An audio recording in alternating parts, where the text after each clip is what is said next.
Bonjour, привет, hello explorateur. Aujourd'hui, je vais vous parler de 3 séries russes sur Netflix. Tout d'abord, je voulais commencer par la série Sparta. Cette série est disponible sur Netflix depuis 2018. Son speech est le suivant. Dans un lycée de Saint-Pétersbourg, la ville de mon enfance, qui prépare des jeunes aux avenirs prometteurs, on retrouve une enseignante morte défenestrée. Un capitaine de police au passé dramatique est chargé d'une enquête plus compliquée que prévu. Non-coopération du corps des enseignants, une attitude hautaine des élèves omnibulée par un mystérieux jeu vidéo Sparta laisse à penser que la jeune femme ne s'est peut-être pas suicidée. Pendant le déroulement de l'enquête, nous découvrons d'autres accidents mortels. On reproche aux séries françaises de traiter un ou plusieurs problèmes sociaux.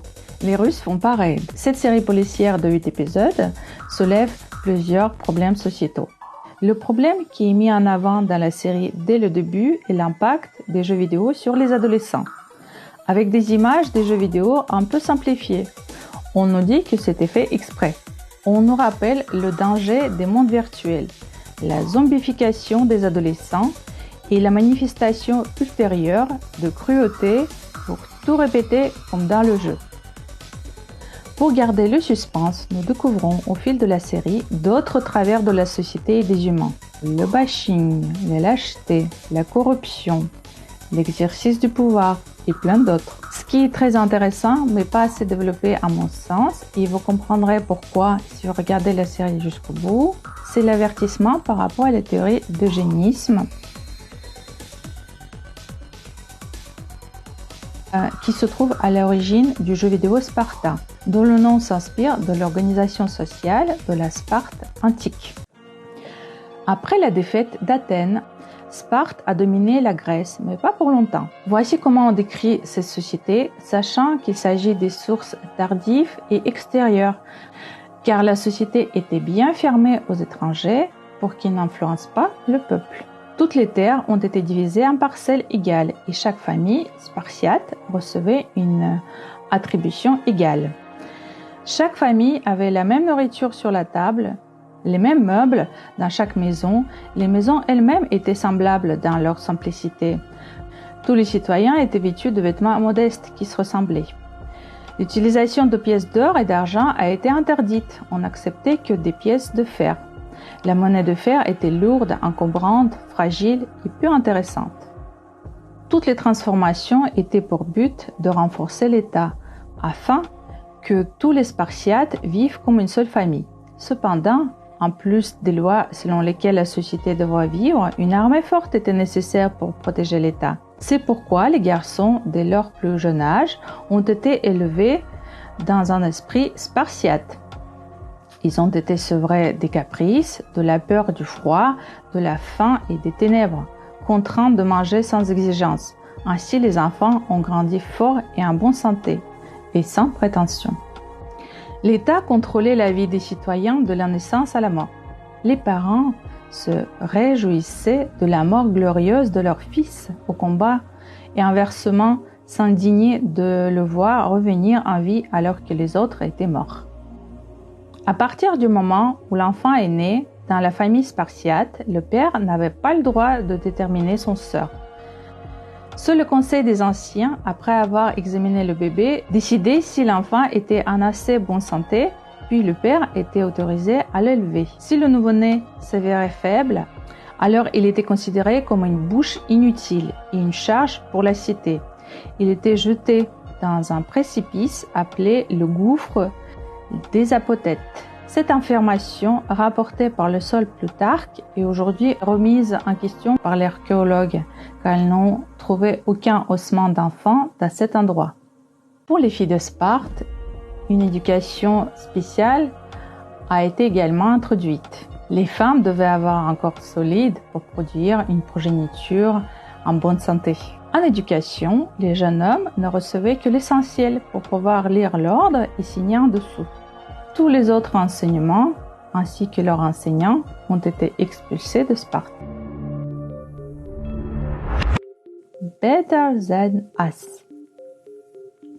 C'est la première série russe présentée sous la forme d'une création originale Netflix. Elle se compose de 2 saisons avec 8 épisodes chacune et devient disponible sur le marché de Netflix en dehors de la Russie et de la Chine en août 2019.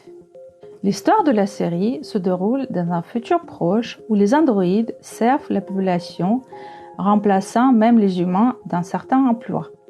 Ils élèvent les enfants et travaillent comme des chauffeurs et agents de sécurité. La technologie est contrôlée par la voix. Les gens se déplacent sur des scooters gyroscopiques.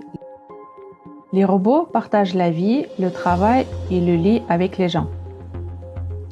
Et dans les talk shows, on discute maintenant de la question de savoir si le sexe avec un robot est considéré comme une trahison. Pendant ce temps, les gens ont toujours les mêmes problèmes.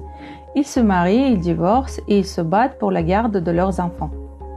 En Chine, un androïde Arissa est conçu pour les hommes rendus solitaires par la politique de l'enfant unique, laquelle a entraîné un déséquilibre homme-femme. Arissa est programmée pour être l'épouse d'un homme et une mère pour les enfants adoptés.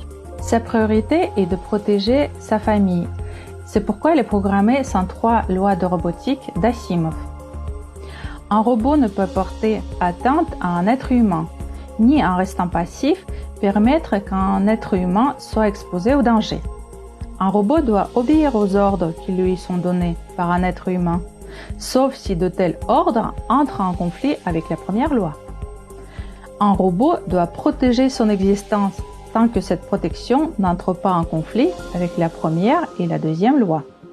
Après la mort de son créateur, Arissa est vendue en Russie à une puissante société de robotique, Chronos, où elle finit par tuer un homme puis s'échappe. Dans sa fuite, elle rencontre une petite fille et une réponse automatique se crée et elle se fait tutrice de l'enfant, malgré la présence de sa vraie mère. Un autre personnage est bien présent dans la série et le sponsor du projet, Sberbank. Il semble avoir complètement maîtrisé toutes les institutions sociales de cette société. Santé, éducation, banque, industrie de carburant. Tout est présenté ici sous la marque blanche et verte. Est-ce que c'est juste un placement de produit ou un avertissement? À méditer. To the Lake, cette série de science-fiction produite par Pavel Kostomarov est sortie en Russie en 2019, bien avant la pandémie de la Covid-19.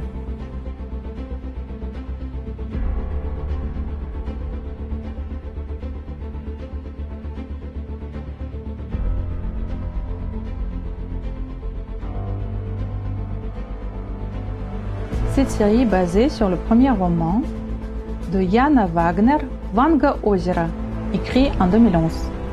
Les habitants de Moscou sont infectés par un virus mortel inconnu, dont les symptômes principaux sont la toux avec du sang et la décoloration des yeux. Et après 3 ou 4 jours, la mort survient. Personne ne sait comment résister à cette pandémie. Les médias sous-estiment le nombre de cas. L'argent perd de sa valeur. Les groupements armés mettent en quarantaine des écoles et d'autres bâtiments avec des personnes dedans. Des bandes organisées attaquent les convois de marchandises. Ceux qui ne sont pas encore infectés se battent désespérément pour la nourriture et l'essence, et l'anarchie commence à régner. Toutes les issues de la ville sont fermées. Tout le monde cherche à fuir vers un ailleurs chimérique. Dans cette situation, 2 familles essaient de se rendre en Carélie. Là, sur une île déserte, au milieu du lac Vanga Ozera, ils veulent se cacher de la menace de contamination dans un navire refuge. Au fur et à mesure que l'intrigue se développe, nous apprenons à connaître les personnages sous différents angles. Vont-ils garder leur humanité? Sont-ils si parfaits qu'on les découvre au premier épisode? La série a été diffusée en Russie en octobre 2019 sur une plateforme TNT Premier, holding Gazprom Media, et a suscité un énorme intérêt du public. L'attention du public a encore été alimentée par le scandale lorsque la diffusion a été interrompue puis reprise avec le commentaire de la production. En fait, le ministère de la Culture s'est inquiété de l'image renvoyée par les groupes de soldats exterminant systématiquement des populations innocentes, contaminées ou non. En réponse au nettoyage de la région, les flammes de la rébellion populaire se sont allumées. Ainsi, quand la diffusion de la série a été reprise, le 6e épisode a été commencé par un prologue intégré dans le film, dans lequel a été rapporté que des groupes armés illégaux tentent de prendre le pouvoir dans le pays. Sur Netflix, cette série a été diffusée en octobre 2020, au cœur de la pandémie, et a suscité un intérêt mondial.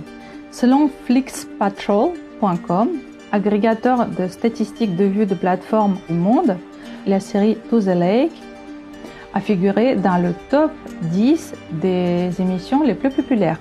Après la sortie de la série, Stephen King a écrit un tweet en qualifiant la série de très bonne et a noté 4 choses qu'on doit savoir sur la série To the Lake. Il y a une pandémie, il y a beaucoup de neige et de froid, tout le monde boit de la vodka, spoiler mineur, le gamin fait chier. Un jour après, il a ajouté un autre tweet. 3 autres choses à savoir sur le lac. Imaginez un western spaghetti uniquement avec de la neige et des tueurs russes infectés. La cinématographie de la série est cool, bien que certaines scènes ont été tournées à l'envers. Le gamin fait toujours chier.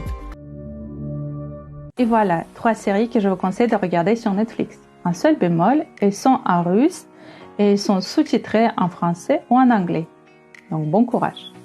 Alors c'est la fin de cette série de vidéos sur Netflix. N'hésitez pas à regarder d'autres vidéos que j'ai produites concernant Netflix. Je vous demande de liker cette vidéo, de vous abonner si vous pouvez et d'appuyer sur la cloche. Et à la prochaine vidéo. Bye bye. Пока.